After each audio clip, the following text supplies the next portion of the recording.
नमस्कार मु Deepti दीप्तिस full lab को आपण मानकु बहुत बहुत स्वागत।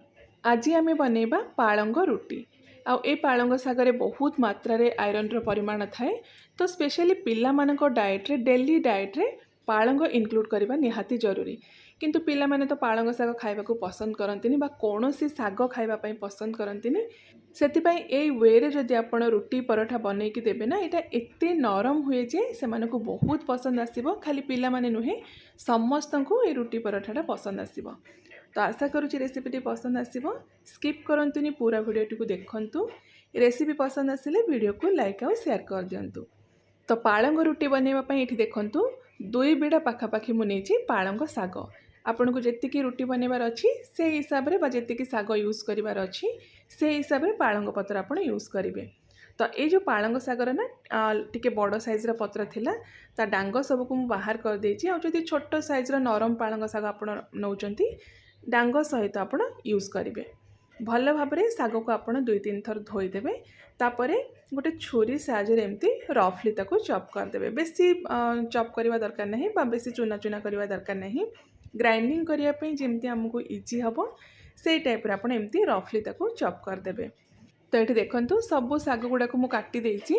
आउ एबे कोन करबा ना, गोटे ग्राइंडर जार रे सब पालंग साग को आमे ट्रांसफर कर दबा। तो जार हिसाब रे आपनकर जेतिकी आसीबो बा जेतिकी क्वांटिटी जार रे आसुची से हिसाब रे आपन पालंग साग दे देबे। तापरे गोटे छोटा खंड अदा ताको छोट छोट खंड करके काटी के पकेबा। ता सहित कंचा लंका आपन एथे निश्चय ऐड करिवे। छोट पिला जदि खाउचंती तार परिमाण आपन कम बेसी करके नै पारिबे। तापरे 1/4 कप पाखापाखि एथरे पानी देकी पूरा फाइन करके आमे एटा को ग्राइंडिंग कर देबा। बेसी पानी बिल्कुल भी ऐड करिवेनी। बस ग्राइंडर बुलिबा पई बा चलिबा पई जेतिकी पानी आपन को दरकार पडुची सेतिकी पानी देकी ए टाइप रे गोटे सेमी थिक कंसिस्टेंसी रो पेस्ट बनेबा।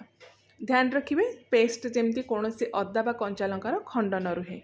तो नेक्स्ट आमे गोटे बड़ जगार रे बा गोटे मिक्सिंग बोल रे 2 बोल नै जिबा अट्टा।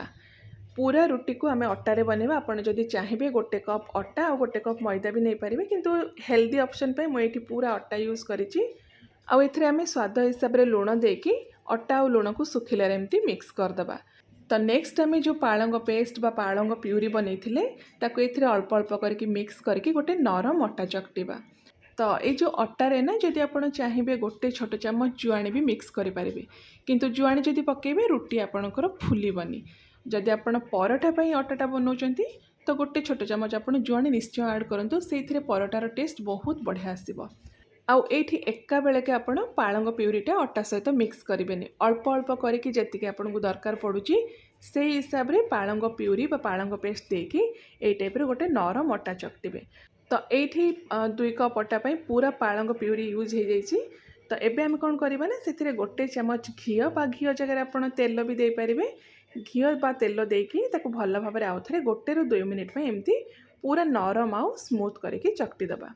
अट्टा को जेते नरम करके चकटिबे रुटी आपणकर सेते नरम आउ पूरा फुला फुला बनिबो। तो एबे कवर कर दबा 5 ରୁ 10 मिनिट पई सेट हो पई साइड रखि दबा। तो नेक्स्ट आमे गैस ऑन करके गोटे लुहा तवा गरम करबा। जदि अछि आपण लुहा तवा निश्चय यूज करंतु, सेइथिरे रुटीटा बहुत बढ़िया बनिबो। आ जदि नाही तो नॉर्मल जो तवा आपण घरे यूज करचंती से तवा को गरम करंतु। तो एबे जो आमे अट्टा चकटी रखी थे से जो साइज आपन को रुटी बनवार अच्छी सेतिकी पोर्सन अट्टा नहीं कि जमती आपन घरे रुटी बनाती सेमती रुटी बन के आमे सेकिबा। तो ये जो रुटीटा बेसी आपन मोटा करेनि, पूरा पतला करके जदि बेलिबे रुटी आपनकर बहुत बढ़िया फुलिबो और पूरा नरम हबो। आ रुटी को बेलिबा पई ना कम से कम सुखिला अट्टा यूज करंतु, एक्सेस अट्टा यूज करंतुनी। आ पूरा पतला करके ये बेलिया ट्राए करूँ। जितकी पतला बेलिबे रुटी आपंकर से बढ़िया बनिबो। आ रुटीटा को सेकिबा पूर्वरु तावा को भल भाबरे आपण गरम करेंगे। तापरे रुटी को तावारे पकेकी गैस र फ्लेम को पूरा स्लो कर देबे। स्लो फ्लेम रे गोटे पट साइड आपण सेकिबे, देन रुटी को ओल्टेकी हाई फ्लेम रे 15 ରୁ 20 सेकेंड पे सेकिबे। तो ये जो रुटीटा ना बिल्कुल भी चेप्टा हेनी, सबू रुटी आपणकर फुलिबो। अट्टा को आपण नरम करके चकटिबे आ टिके बेसी टाइम जदि चकटिबे बा टिके जदि रेस्ट करिया पई छाड़ देबे 10-15 मिनिट पई, तो सबू रुटी आपणकर ए टाइप रो पूरा बढ़िया से फुलिबो। आउ जदि आपण चाहिए रुटी बनी सारा पर से आपण घी भी लगे पारे, बटर भी लगे पारे, बा एमती भी आपण सुखिला जेकोसी तरकारी हो बा दही सहित सर्व करें। तो ये जो रेसिपीटा गोटे बेसिक रेसिपी, रुटी पराठा एमती समस्ते घरे बनाऊँ, किंतु स्पेशली जो मैंने कुकिंग रे नुआ अच्छा बा नुआ नुआ रोसे कर आज भिडियोटी स्पेशली से जदि पसंद आसूची ताले वीडियो को प्लीज़ लाइक और शेयर कर दिंतु।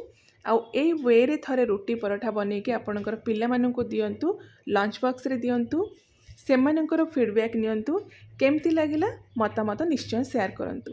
तो मु आउ थरे आपण मानक पई गोटे बहुत ही बढ़िया नुआ रेसिपी नेके आसीबी। Till then take care and bye bye.